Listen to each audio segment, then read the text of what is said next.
Good morning, everyone. A couple of weeks ago, I received a text from Pastor Ron, and he said on the text, Pastor Wally wasn't going to make it today. And I said, uh-oh, Lord, it's time for the backup preacher to share again. So please help me, because I can't do this alone. So I just pray that the Lord will bless this morning as we look at this message about earth being the theater to the universe. Matthew 6:24 says that no man can serve two masters, for either he will hate the one and love the other. And I want to say this morning, as a teacher once told me, if you're a little confused about the message that you're presenting, try to summarize it very quickly so that the church family doesn't walk away saying, what was he talking about? What did he mean? Because he said if you can't summarize it, then maybe you don't really know what you're talking about. So I want to say right now that the great controversy, as we know, has been decided at the cross. That was the first part of the great controversy. But now, in our times, we have a sequel. It's where we learn in this life that you cannot serve two masters, for you will either hate the one and love the other, and the one that you hate may be Jesus. Lucifer has taught us that. Sometimes you have to ask yourself, why am I here? I don't mean here in church, but I mean in this world, at this time. Why am I a doctor? Why am I a PA? Why am I a nurse, an astronaut, a fireman, a teacher, a pharmacist? Whatever the occupation may be, why did you end up in that career path?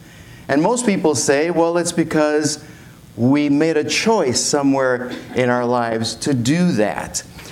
Some of us did not get that choice. I became an engineer not because I wanted to, but because Dad said I was going to be an engineer. And my father was very helpful in helping me to make decisions. And sometimes they were good decisions. As a sophomore in high school, I was in my English class, and I was tired of reading about Shakespeare. I was tired about reading things about Edgar Allan Poe. I mean, I know they're wonderful writers, and I just decided I don't want to study this anymore. And I sat in my classes doing nothing. And one day, the English teacher recognized that I was starting to get behind, and so he decided to come to me and said, Hector, if you continue to do this, you're not going to pass this class. And tomorrow, I remember this, he said, we're going to have a test on that book, The Caine Mutiny. And if you've ever seen that book, it's very thick. It says, we're going to have a test on that tomorrow. And if you do not pass this, we're going to call your father and have him come in. And if anything, you could say all kinds of things and it wouldn't bother me. But once you say you're calling Dad, you got my attention. That night, I grabbed that book. And I remember it was about midnight, and I was still just through a quarter of the book. And I said, you know, if I don't speed up here, I'm never going to finish this book. So all of a sudden, I started learning about, you know how in English class they tell you about, look for the topic sentence? So each paragraph, I was looking for the topic sentence and going through it. The next day, when I took the test, thank you, Lord, I got a D. But I passed. Father did not know that I was starting to step out of his rules and what he wanted. It's always a good reason to spend time with the Lord. It's a good thing to open his word. But don't do it because you have to. Do it because you want to. You want to spend time with him. Joshua told his people, Choose you this day whom you will serve, whether you want to serve the gods on the other side before the days of the flood, or you want to worship the Amorites' God in this land that you're dwelling in. But as for me and my house, we will serve the Lord. So we are given a choice of what we want to do as we worship. As Seventh-day Adventists, if we choose to, we have the blessing of studying nature, the world around us, the stars, the greater light of the Bible, and the lesser light that illuminates and sheds light over details of truth that you don't see unless you spend diligent time with the Lord, that point us to something greater than ourselves. They point us to God, to His perfect character. And it helps explain why you're a doctor, why you're a nurse, why you're an astronaut, why you're an engineer, why we are here. As the Word says, you shall seek me and find me when you shall search for me with all your heart. So can I have my PowerPoint started up, please? The very next thing I want to show you here. We live in a vast universe, and hopefully you can see this. I used this PowerPoint before and I couldn't see it then. You may have a little bit difficulty seeing it now, but what I'm trying to present here to you is, can you see the little dot on the right side of the picture? That's us. This was taken several years after the Voyager 1 probe was sent out across the galaxy. And before it left our solar system, they sent a command to turn the camera towards the Earth to take a picture of the Earth. And it was to allow us to see how vast and how huge this universe is, and how we're this little spot in a vast universe. This was taken when it was 4 billion miles away. The Voyager 1 is moving along in space at about 38,000 miles per hour. That's about 10 miles every second. I would enjoy feeling what that's like to be moving that quickly. That's another story. I won't go into that. But right now, they say that the Voyager 1 is about 12 billion miles away. As it moves through space, it should reach Proxima Centauri. That's the closest galaxy to us, in about 12,000 years. Because Proxima Centauri is about 24 million miles away. And as I started this message, I asked myself, why is everything so far away that we can't reach it within our own lifetime? Well, the Word of God explains that to us. I'm sure you already know that in such a vast universe, scientists are desperately wanting to find life, to communicate them. But while we are in this great controversy, mankind is quarantined from the unfallen worlds. You can read all about it in early writings, pages 39 and 40, where Sister White talks about those other worlds that she was able to see. It says she even saw Enoch on one of those planets. We can't talk them because we have a problem called sin. One day when they were working with the Hubble telescope, they turned the telescope to a sector of the universe that looked black. You don't see anything. And they decided to focus the lens at a spot in the universe, in this black area, about the size or the area of a grain of sand. When they got the pictures back, they were shocked. In that little area that they were focusing on, they could count up to 10,000 galaxies. That's how vast, how huge our universe is. and we're trying to find life. God says in a book called A Call to Stand Apart, there are unfallen worlds out there, and they look at this earth with the most intense interest as the conflict on earth drew, this is past tense, drew to its climax. This is in reference to the cross. Unfallen worlds are watching what happens in this world as they see how God deals with this sin problem. And there. I just wanted to show you these pictures that tell us this is our own solar system, our own Milky Way galaxy.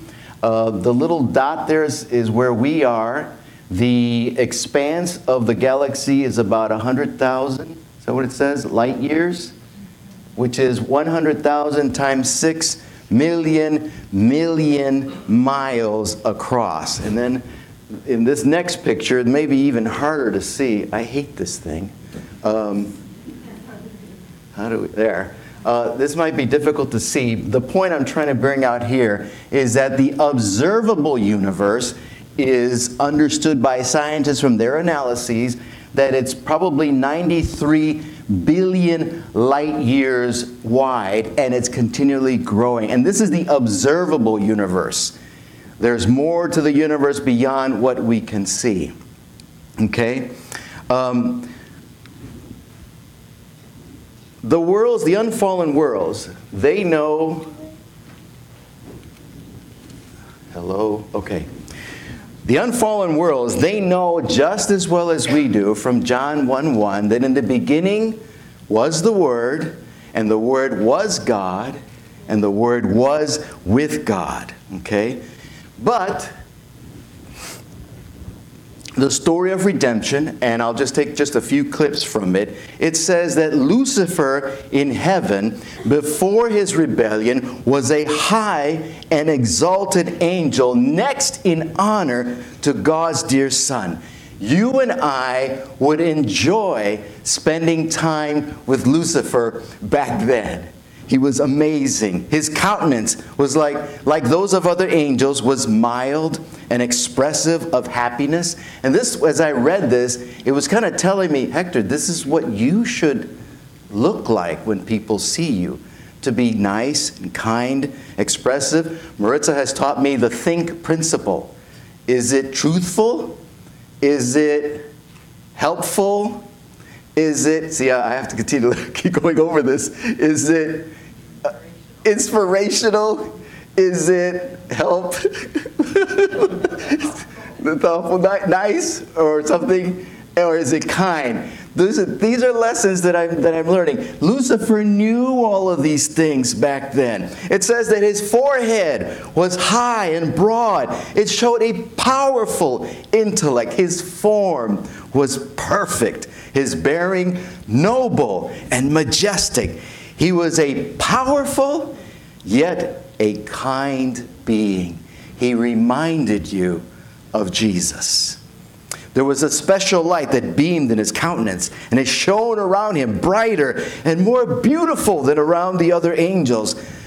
Yet Christ, okay, here comes the but. But in Lucifer's slowly distorting mind, one thing was bothering him. God's dear Son, Michael, had the preeminence over all the angelic host. The angels that were loyal and true sought to talk to Lucifer, to reconcile this mighty angel. They clearly explained to him that Christ, number one, was and is the Son of God, existing with him before the angels were created. Number two, that he had ever stood at the right hand of God. And three, his mild, loving authority had not ever been questioned. And four, he had never given any command, but it was joy for the heavenly host to do. But Lucifer didn't want to hear that.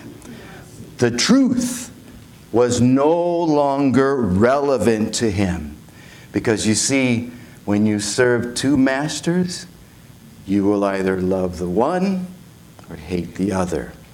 That is the problem that sin causes. One more time.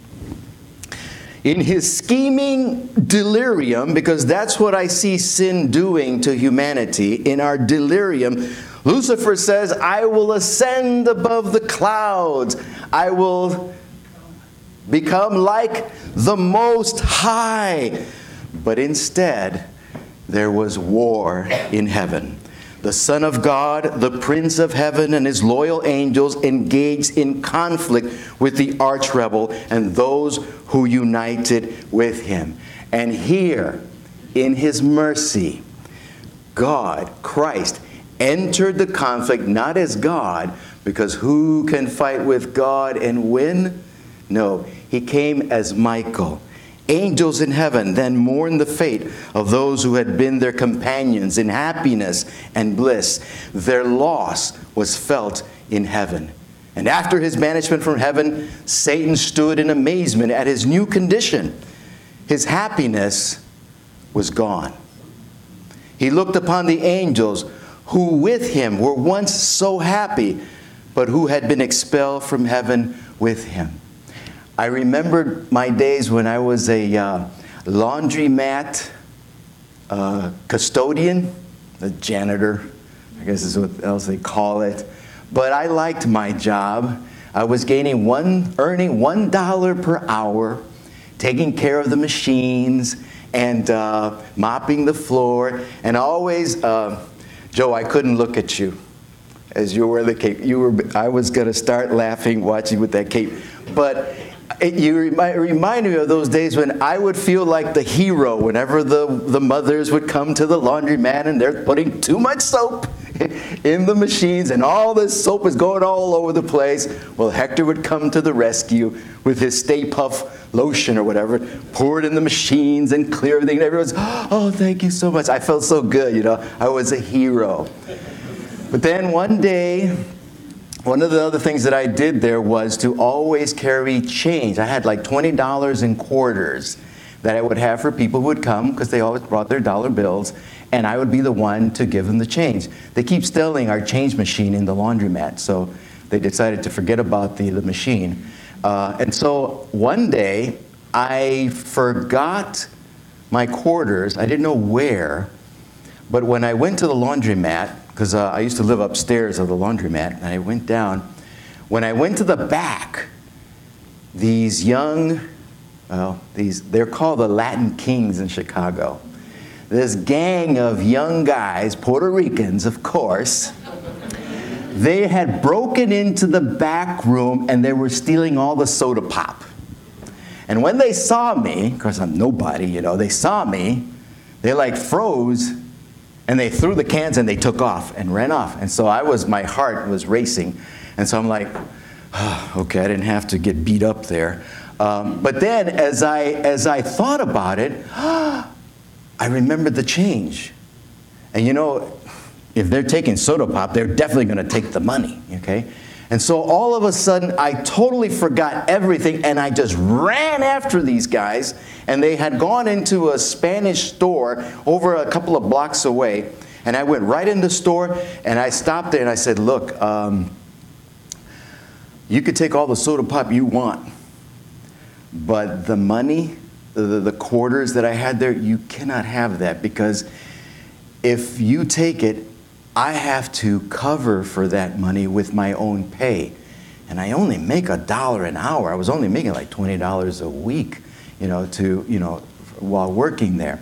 And they stood looking at me, and one of them, finally said, had we known that there was quarters, money back there, we would have taken it. But we didn't see any. And so I'm like, oh, okay, thank you. I was so happy. I was so, I must have put it so, I was so thrilled. But then, within the next few seconds, I just realized that I had put my life in the line for just $20.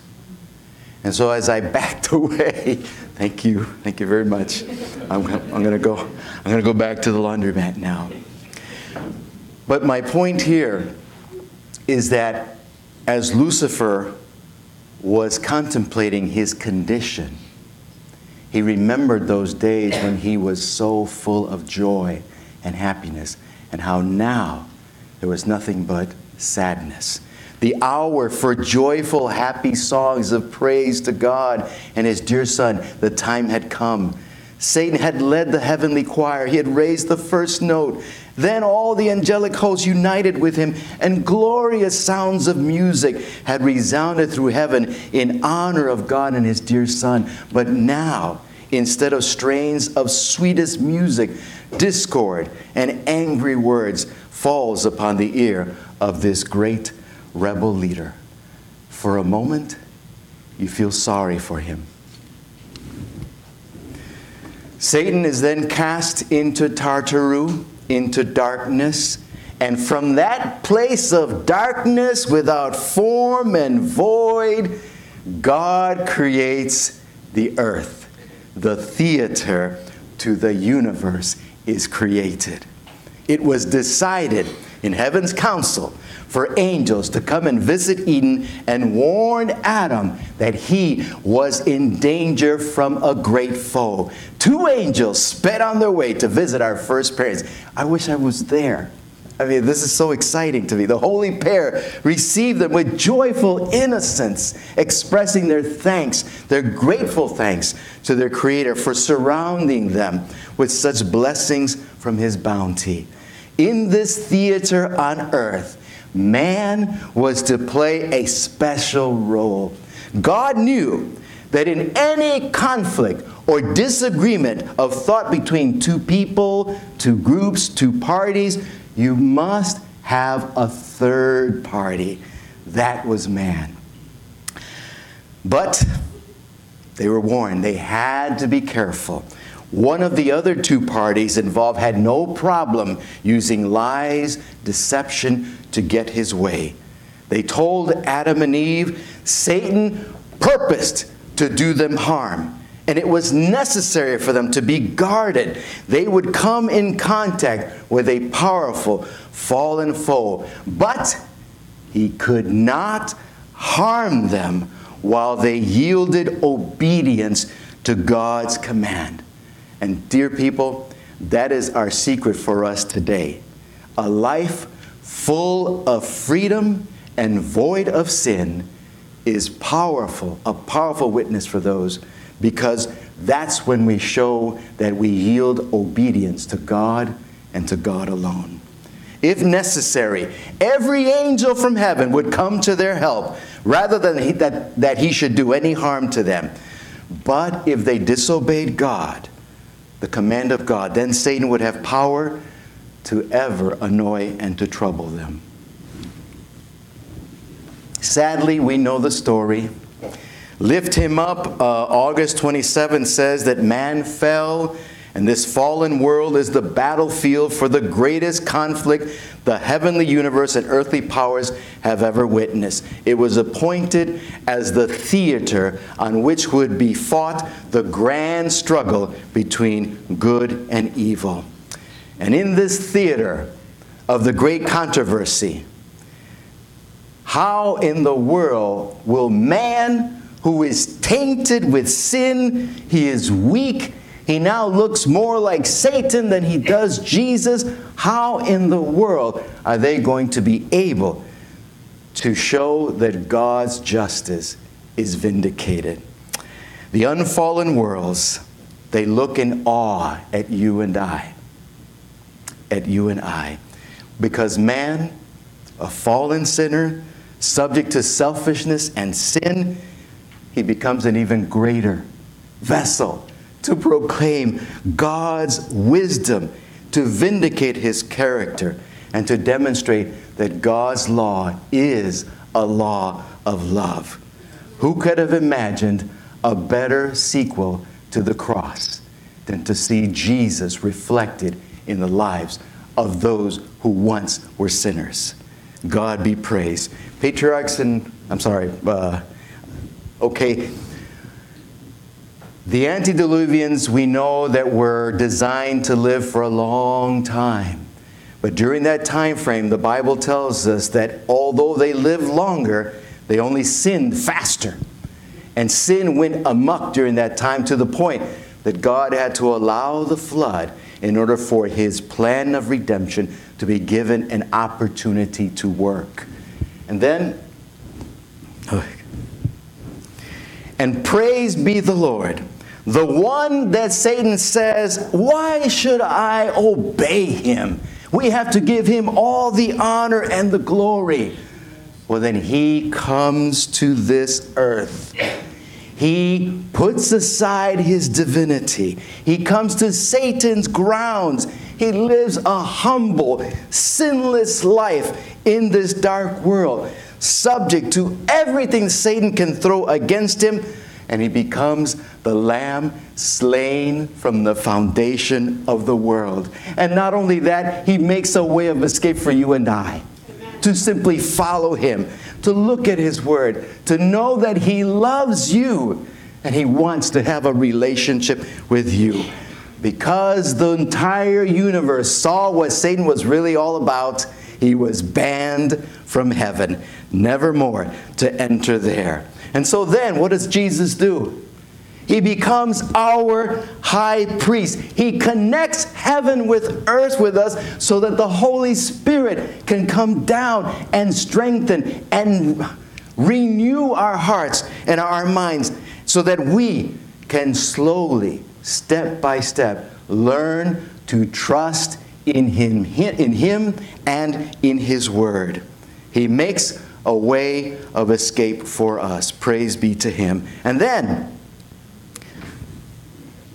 as He intercedes for us, He awaits the day when He can come so that He can rescue us and take us home so that we can be with Him forever. And if you can see, this was really a timeline. This is towards the end. We are here where Jesus is interceding and wants to come to take us home with Him. Now, the timeline goes on to say that we are going to be with Christ for 1,000 years.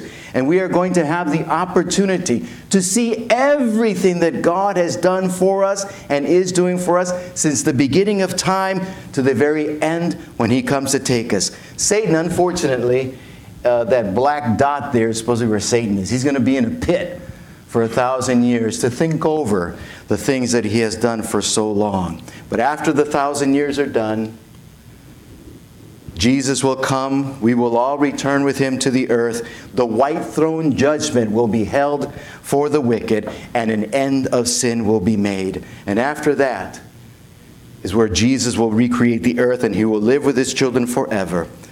How great is our God that He allows this earth to be a theater that reveals His love. You know what? Not only are the unseen planets, the unfallen worlds watching us, but you know, each and every day, people at work are watching you. Everywhere you go, people are watching, wanting to know what it is that you are doing, following this God whom they don't understand about. Back in 1973, before I knew anything about this great controversy, about this theater to the universe, or even a relationship with Jesus, I knew that, we had to obey the 10 Commandments. We had to remember to go to church on Sabbath. We had to be sure not to eat shrimp.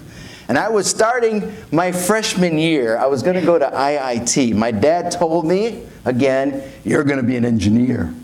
You're going to be a civil engineer. Well, I didn't want to. I wanted to be a baseball player. But my dad hated sports. And every time I would walk up to Dad and say, Dad, I finished my chores. Can I go play some baseball? You finished? I got some more work for you to do. And so it got to where I would never tell him that I was finished. And so I would crawl out the window, because in Chicago, some of the buildings were so close. I would sneak out the window and shimmy down the sides of the building and run off to the ballpark so I could play some baseball. I wanted to be a baseball player. Well, when you're in college and you don't want to be there, it doesn't take long to get behind in your classes again. This is in college. Going to the Lord was not something I really knew much about. So back then, I went to the theater.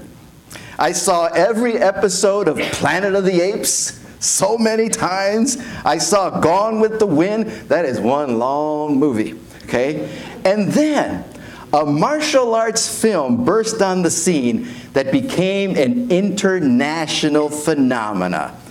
You probably know what it is. Yes, the pinpoint fighting skills of a Shaolin monk with moves that looked like poetry in motion had taken the nation by storm. Suddenly, martial arts schools across the country were filling with students wanting to see if they could learn to move like this Shaolin monk. My stepmother was not happy when she found that her broom had been cut and I was using the shaft to make up nunchucks, chaku sticks. After banging my head several times, I threw those things away. The actor in that film was the legendary Bruce Lee. The movie was called Enter the Dragon. And there we were, the trio, our singing trio at our church, Reuben, Obed, and myself, singing for Jesus in the Seventh-day Adventist churches in Chicago, and then running to the dojang during the week to be like Bruce Lee. It was amazing how many, including yours truly, wanted to be like the dragon. How shocked we were when we found out that even before the film went out, he was dead. Gone just like that. The dragon is in the business of confusion, of stealing hearts away from Jesus. And Jesus tells us the only way out of confusion is through his word. If you continue in my word, then you're my disciples indeed. And you will know the truth, and the truth shall make you free. This very quarter, we've been studying about the Apostle Paul, a man who looked at the good in Stephen, and he wanted to believe it was evil. So determined was he that the way had to be evil, that he would go wherever Christians were, where they were living, to persecute them. But God is an amazing God. He is so good and so wise. He blinded Paul's eyes with the truth of Jesus on the road to Damascus. And he was given his role in this world's theater of good and evil when he found Jesus. Oh, what a wonderful God we serve. If he can do that with Saul Paul, what can he do with you and I in these last days? Uplifting his name. But the Lord said unto him, to Ananias, go thy way, Ananias. Don't worry about it. He is a chosen vessel unto me to bear my name before the Gentiles and the kings and the children of Israel. For I will show him, and this is so beautiful, how great things he must suffer for my name's sake. And did Paul suffer? Yes, he did. But he thanked the Lord that he was given the privilege and honor to suffer for him. Is it your desire to do the same thing for Jesus? Oh, I pray that it is what you want to do. I pray, ask Lord, Lord, I am weak, but Lord, I know that you are strong. You who created the worlds, unfallen worlds, are watching what you are doing to make sure that sin will be no more. I ask you to please guide each of us every day. In closing, the final scenes of Earth's history, in the final scenes, I believe God has given all of his children a role to play in this great controversy. We are the theater to the universe. There's an innumerable audience watching what we will do. And I've learned, and I'm continuing to learn from my Bruce Lee experience, you can't serve two masters. There is only one true master, and that is Jesus. There is more to life than just what I do for a living in the world. That's not the goal. The universe watches as we learn to be like him, to do all things through him. and to give him always the honor and the glory. Thank you, Lord, for your word. I can do all things through Christ who strengthens me. And that's the message for this morning. Let's all, please be seated.